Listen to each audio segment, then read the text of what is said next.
인호라고 하고요. 회사 이름은 트래볼루션이라는 회사를 운영을 하고 있습니다. 뭐 여행이랑 혁명, 레볼루션, 에볼루션, 솔루션 같은 이런 단어들을 결합해서 IT 기술을 기반으로 약간 여행의 유통 구조를 바꿔보자라는 비전을 가지고 창업을 했고요.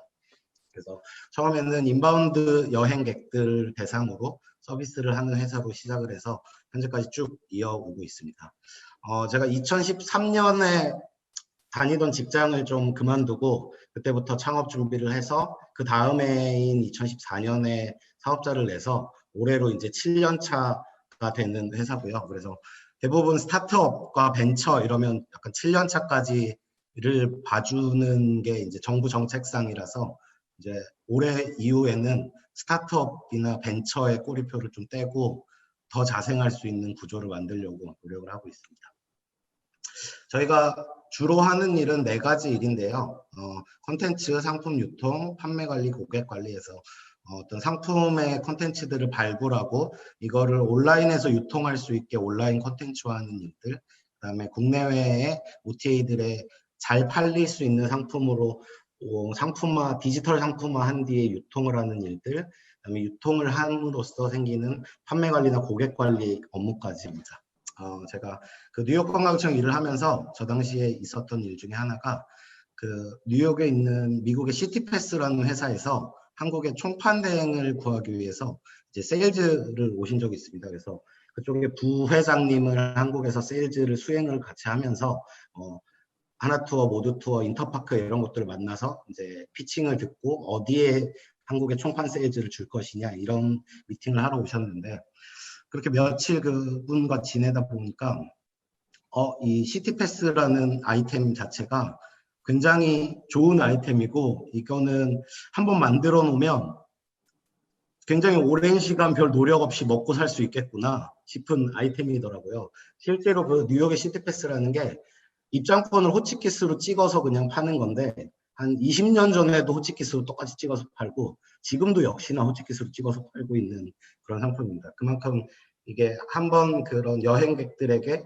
필수 아이템으로 브랜딩화를 하게 되면 계속 갈 수 있는 아이템이고 그 안에서 수익 창출이 충분히 가능하겠구나라는 인사이트를 그때 받았었고 그러면서 국내에는 외국인들을 대상으로 그런 아이템이 없을까를 이제 시장 조사를 회사를 다니면서 좀 했었습니다. 이게 처음에 제가 했던 사업 계획입니다. 진짜 보시면은 뉴욕의 시티패스 똑같이 뺏겨가지고 한국에서 이거 만들겠다라고 했던 지금 보면 이걸 왜 뽑아줬을까 싶은 건데 그 당시 심사위원분들에게 매우 감사드리고요. 그래서 실제로 그냥 이 호치키스 찍는 거는 제가 문과 나왔지만 뭐 아무 기술이나 이런 거에 대한 지식은 없지만 할 수 있을 것 같아서 이제 이런 베이스로 창업을 시작했고 이 계획서를 들고 이제 회사를 그만두자마자 국내에 있는 관광지들의 세일즈를 열심히 다녔습니다. 그래서 그러다가 이게 더군다나 이 당시에 인바운드 시장은 완벽하게 패키지 여행의 시장이었었고 자유여행객들을 대상으로 이런 상품을 한다라는 것 자체가 약간 그 당시에는 말도 안 될 거야 하는 의견이 굉장히 팽배했었던 시기였었고요.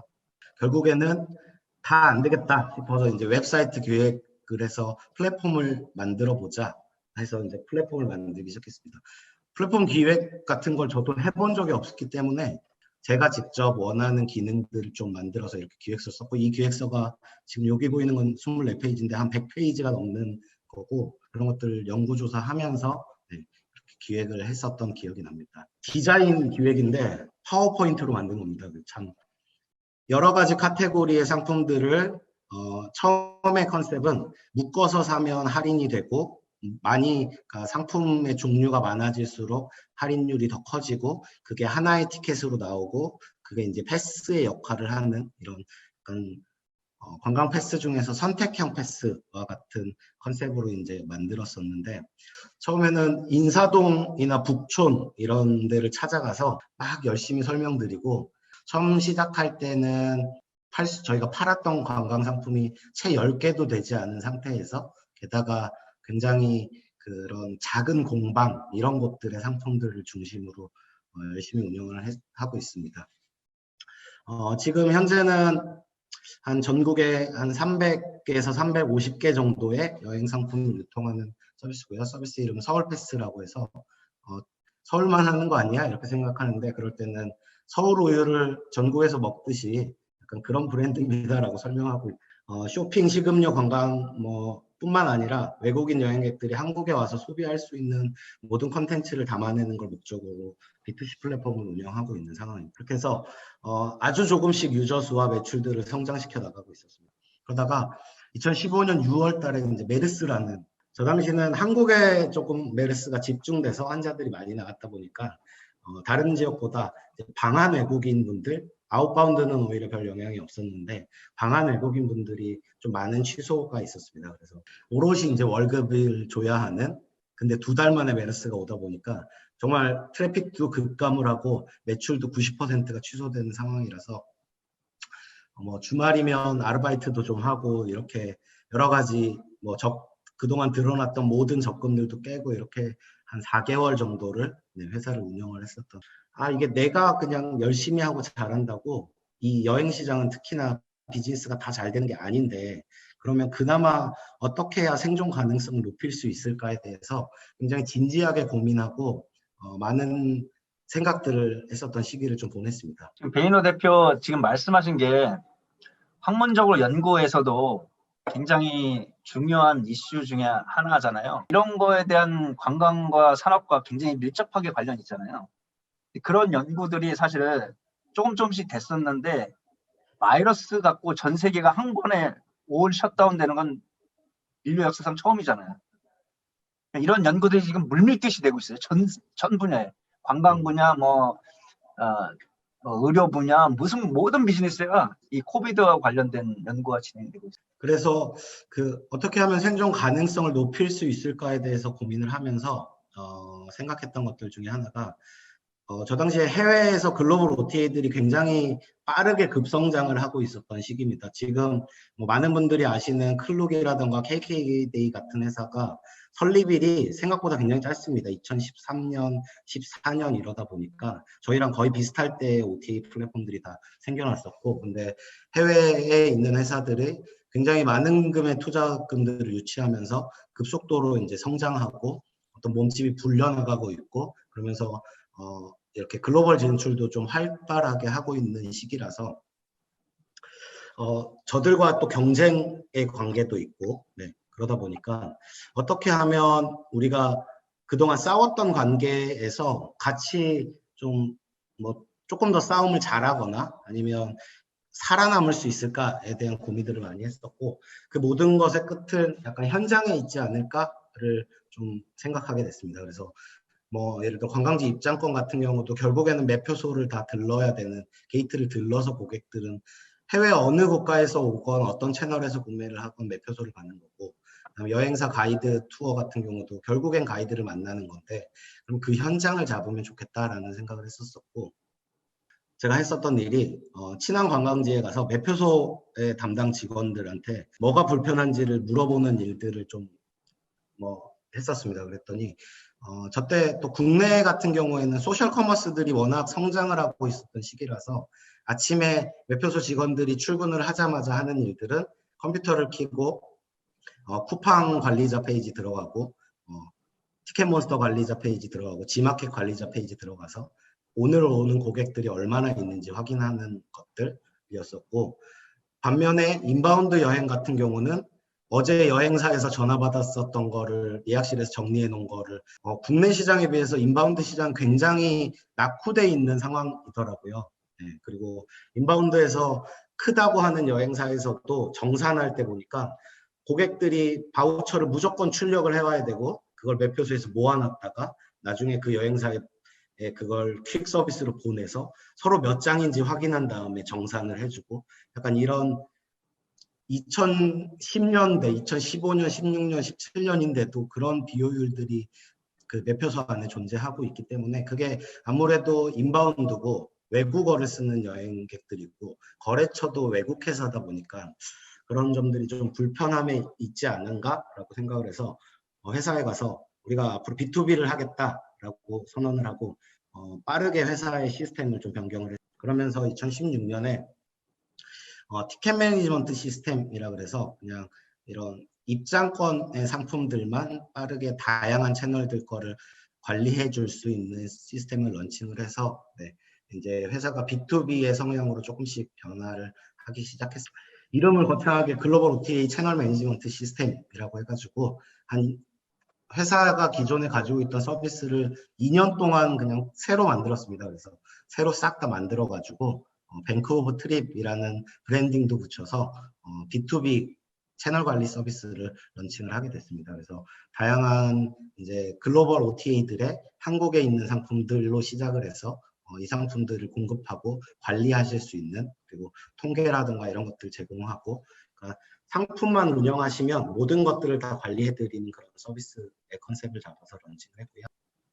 특히나 이제 저희가 매표 입장권 같은 경우는 매표 시스템 연동을 통해서 이렇게 글로벌 어느 채널에 팔려도 고객들이 실시간 발권을 받을 수 있고, 그 다음에 현장에서 실시간으로 확인할 수 있게 하면서 약간 모바일 퍼스트를 지향하는 이런 플랫폼들과 많은 협업들을 하고 있고, 이게 PC 맞았던 게 모바일 퍼스트, 뭐 빠른 입장, 그 다음에 즉시 사용 가능 이런 것들이 모바일 앱이 발전하면서 결국엔 여행 시장이 그런 식으로 개편돼 가고 있는 과정이거든요. 그래서 그런 것들을 잘 설득해서 저희 시스템을 쓰게 해서 실제로 판매율을 높여준다던가 고객들을 많이 사용하게 해준다던가 이런 것들에 좀 집중을 하고 있고, 저희 데이터를 보더라도 구매 후 10분 이내에 사용하는 고객들이 생각보다 굉장히 많습니다. 뭐 10% 미만이긴 하지만 빠른 추세로 늘어나고 있고, 구매가 가장 많이 일어나는 시점이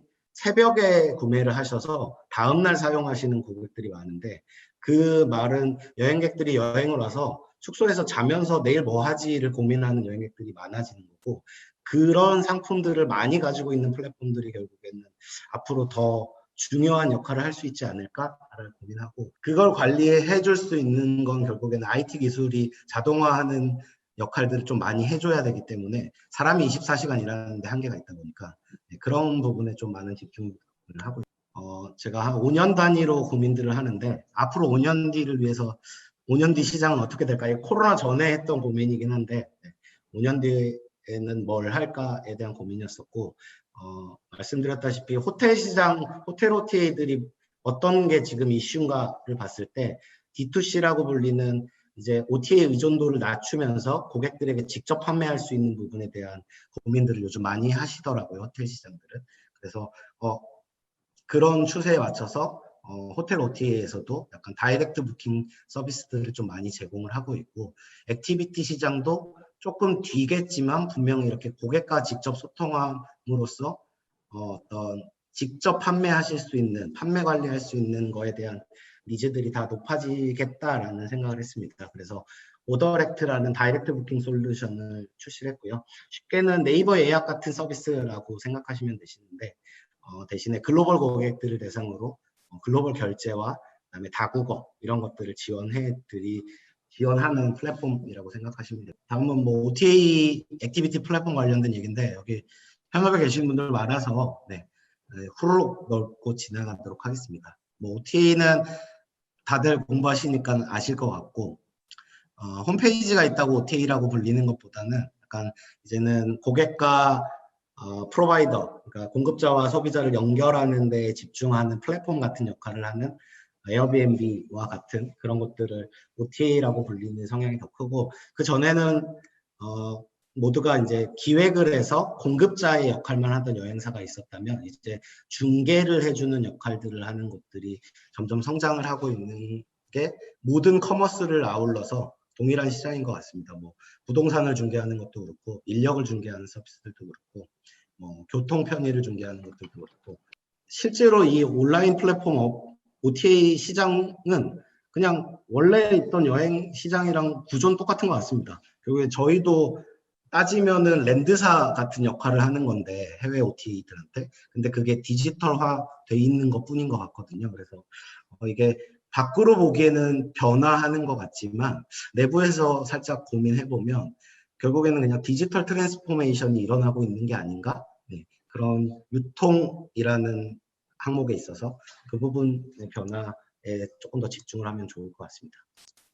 일단 음식을 팔기도 하고 국내 여행이 굉장히 많은 관심을 받고 또 개발되고 있는 차박이라 그래서 차박이라던가 호캉스, 레일텔, 풀빌라 작년에 엄청나게 잘 됐다고 하더라고요. 이렇게 어떤 밖에서 많이 돌아다니지 않고 어딘가 특별한 곳에서 잠만 자는 거에 대한 관심들이 많이 높아져서 실제로 뭐 차박 이런 게시물들 엄청나게 늘어나고 있고 그 랜선 투어 이게 뭐 지금 저희 줌 하는 것처럼 이제 에어비앤비라든가 요즘 마이리얼트리 프립 이런 것들에서 많이 하는데 저도 처음에 에어비앤비가 런칭했을 때 랜선 투어를 들어봤었거든요. 근데 그 당시는 약간 글로벌로 다 에어비앤비는 다 모이다 보니까 앞에 한 30분은 각자 모인 나라 사람들이 자기네 나라의 코로나 상황에 대해서 브리핑을 합니다. 우리는 셧다운이야. 나 집에서 못 나간 지 몇 주일 됐어. 막 이런 브리핑을 하고 서로 불쌍해 해주고 건강을 기원하고 막 이런 약간 글로벌 소셜 네트워크처럼 그런 외로움을 달래는 구조가 되고 뒤에 약간의 다 호스트분들이 정말 쇼를 보듯이 쇼를 하셔서 엔터테인먼트적인 요소가 조금 많은 게 에어비앤비의 초창기 랜선 투어였었던 것 같고 코로나 이후에는 제가 그냥 보기에는 앞으로 더 소규모의 프라이빗한 우리 가족끼리만 다니는 채 10명이 넘지 않는 우리 친구끼리만 다니는 이런 구조의 여행들이 더 활성화될 것 같고 사람이 많지 않은 곳에 시골과 지역에 조금 더 방문하는 여행객들이 앞으로 더 많아지고 그리고 일상적이고 일탈적이고 더 자주 여행이라는 것 자체가 그러니까 휴가를 많이 써서 특별해지는 것보다 재택근무라든가 이런 게 일반화되면서 그냥 평일에 가는 당일 여행이라든가 1박 2일 아주 짧게 갔다 오는 것들, 퇴근 후 여행 이런 식으로 여행이라는 개념 자체가 어떤 여가 시간을 보내는 그런 행위로서 조금 변화해 가면서 뭔가 새로운 걸 경험하고 하는 거에 대해서 고객들의 이 접근성도 높아지고 해외에 있는 가이드분들이 전문 지식을 활용해서 이런 인문학적인 것, 세계학적인 것들에 대한 강의로서 충분히 앞으로도 약간 교육과 여행이 결합된 형태로서 지속적으로 사라지지 않고 계속되지 않을까라고 생각을 하고 있습니다. 문화관광연구원에서 2019년도에 했던 넥스트 트래블이라는 키워드인데 잠깐 같이 훑어보면 앞에서 말씀드렸었던 얘기처럼 소소하게 이렇게 일상적인 소확행하는 여행들이 늘어날 거고 그다음에 일상에서 만나는 비일상적인 여행들 그러니까 이제는 퇴근하고 나서 뭔가 낯선 곳에 가거나 낯선 사람들과 만나서 소셜적인 활동을 하는 것도 여행과 여가에 들어간다라고 보는 것 같고요. 그다음에 경험의 소비가 점점 늘어나는 것들 그리고 여행 자체가 앞으로 점점 여행을 즐기는 이 인구 구조가 넓어짐으로써 다양한 계층을 좀 포함할 수 있는 그런 여행들도 필요하다. 그다음에 MZ세대들에 대한 것들, 그다음에 모바일과 여행 플랫폼 비즈니스들이 점점 진화하는 것들, 그리고 인공지능, 빅데이터와 인공지능이 어떤 우선적으로는 업무의 효율화부터 시작을 해서 나중에는 이제 전반적으로 여행을 기획하고 관리하는 역할까지 다 하지 않을까 싶습니다. 네, 제 발표는 여기까지 하고 저희가 여행을 발굴해서 그 여행이 전 세계 어디에 있는 고객들이 정말 실시간으로 다 찾아볼 수 있게 하는 게 목표로 하고 있는데 지금 코로나 때문에 조금 둘러가고 있지만 앞으로 코로나가 좋아지면 더 열심히 성장하도록 하겠습니다.